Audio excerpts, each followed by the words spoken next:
কুরুক্ষেত্রে ঘনাদা। প্রেমেন্দ্র মিত্র। ভুল বললেন ঘনাদা। মনে মনে বললাম শুরু হলো গুল। মুখে কিন্তু পুরো ভ্যাবাচাকা ভাব ফুটিয়ে বললাম, বলেন কি ঘনাদা, কুরুক্ষেত্রের ওই পরিণাম হলো দুর্যোধনের শুধু একটা ভুলে? কি ভুল বলবো? শিবু আগ বাড়িয়ে সাহায্য করতে বিচক্ষণতা দেখাতে এলো।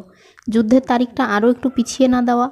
ঘনাদা তো নয়ই, আমরাও কেউ তার বিচক্ষণতায় উৎসাহ না দেখালেও সে সবিস্তারে তার ব্যাখ্যাটা আমাদের না শুনিয়ে ছাড়ল না।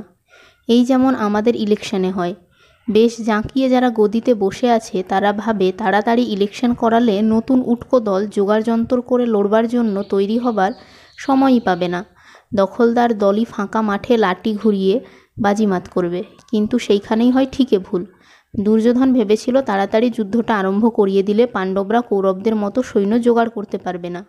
তা তো পারেইনি। শিশির একটানে শিবুর মাঞ্জা দেওয়া যুক্তির সুতো ভোকাট্টা করে দিল। কোথায় কৌরবদের 11 অক্ষৌহিনী সৈন্য আর পাণ্ডবদের মোটে 7। ভুল এখানে নয়, দুর্যোধনের মারাত্মক ভুল হয়েছে পাণ্ডবেরা বোকার মতো যে প্রস্তাব করে বসেছিল তাতে তৎক্ষণাৎ রাজি না হয়ে যাওয়া। কী চেয়েছিল পাণ্ডবেরা? 5টা মাত্র গাঁ। কেমন গাঁ? কোথায়? তা তো কিছু বলেনি। একসঙ্গে দিতে হবে